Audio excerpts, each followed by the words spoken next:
Il y a 40 ans, le 1er janvier 1977, la commune de Perrouet passait de 1570 à 5081 hectares et de 2970 à 5609 habitants à la faveur de la fusion historique des communes.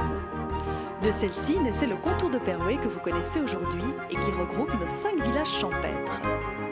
Torrembel-les-Béguines, Torrembay-Saint-Tron, Malève-Sainte-Marie-Ouastine, Orbey et Perrouet. Le village de Torrembay-Saint-Tron, dont le nom signifie le ruisseau aux épines, s'étend le long de la rivière éponyme. Carrefour de voies importantes, croisement de la chaussée Tirlemont-Charleroi avec la nationale Wavre-Ouy, il s'est littéralement transformé dans le cours de ces dernières années en un véritable complexe commercial qui s'étend tout le long de la nationale qui rejoint Perrouet.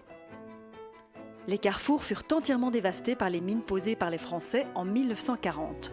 Mais le développement des communications a complètement effacé le souvenir de ces dévastations. L'église citée dès 1172 est aujourd'hui dédiée à Saint-Tron, alors qu'autrefois son patron était Saint-Servais. En 1757, la tour s'écroule dans un fracas épouvantable et ensevelit sous ses décombres une partie du cimetière.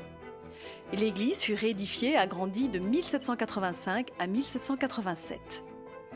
Les confessionnaux proviennent de l'ancien prieuré des Trinitaires de Lérines.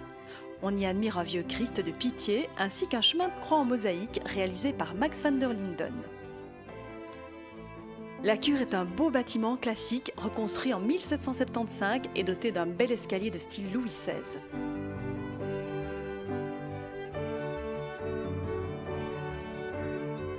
Le village est très étendu et possède quelques écarts.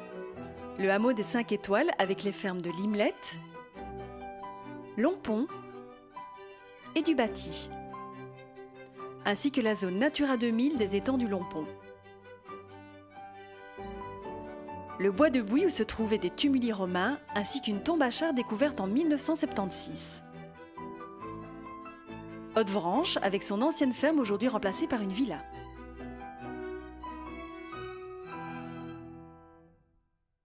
Torrembay-Saint-Tron possède également un petit patrimoine intéressant. La chapelle Notre-Dame, la gare, ainsi que la croix de faux dans le bois de Bouy qui marque l'endroit où un voiturier fut assassiné en 1848. L'auberge en quai, située sur la chaussée Tirlemont-Jamblou, chaussée construite sous le régime hollandais en 1825. Cette auberge, initialement construite par des brasseurs d'Ougarde, fut confiée à Charles Anquet qui la rachète en 1840. De l'autre côté de la chaussée, on trouve la chapelle octogonale de Bonne-Espérance.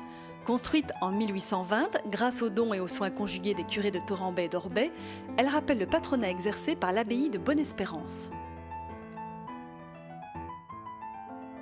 Le château de Bonne-Espérance, construit en 1915 par Charles Anquet, se trouve le long de cette chaussée. La grosse pierre fait également partie du patrimoine du village et est liée au procès des sorcières. Aujourd'hui, les choses ont bien changé à Torrembay-Saint-Tron, mais certains lieux sont restés emblématiques, comme par exemple le Carrefour des Vaches, puisqu'on y retrouve l'ancienne maison communale qui abrite aujourd'hui l'école La Farandole. Autre lieu mythique, le Cœur d'Or, ancien café qui fut longtemps le véritable lieu de rencontre de toute la communauté villageoise. La salle fut à la fois une salle de danse, de théâtre et de concours colombophiles. Elle est aujourd'hui aménagée en centre de bronzage. De nombreux commerces ainsi que de nouvelles infrastructures se sont installés dernièrement, créant ainsi un nouveau dynamisme, comme une brasserie qui renaît au milieu du village pour brasser la Val-Duc, les nouvelles installations uniques en Wallonie du refuge sans collier qui sont prêtes à accueillir leurs pensionnaires, ou encore les cultures de fraises et d'asperges qui ont été récompensées par un coq de cristal pour leur qualité gustative. Comme vous pouvez le constater, à Torrembay-Saint-Tron, on a su allier ruralité avec modernité, tout en gardant le sens de la fête. Et ici, comme dans les autres villages de l'entité, on cultive avant tout le bien-être. Il y avait une brasserie qui existait ici, à 500 mètres. L'idée, c'était un peu de relancer ces petites brasseries de village, donc il fallait un village aussi accueillant et où il y avait une ancienne exploitation brassicole.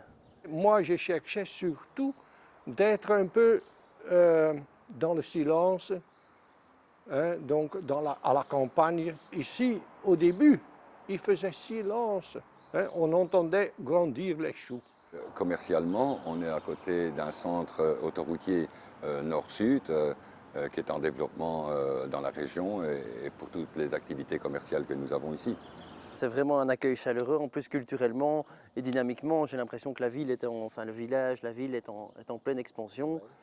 Et tout se fait avec des organismes comme l'ADL qui aident aussi. Enfin, il y a vraiment une structure mise en place pour aider à cette expansion culturelle et ça il n'y a pas ailleurs, quoi. Mais tout en ayant une activité malgré tout industrielle, il fait calme, il y fait bon vivre, l'air est pur et facile d'accès.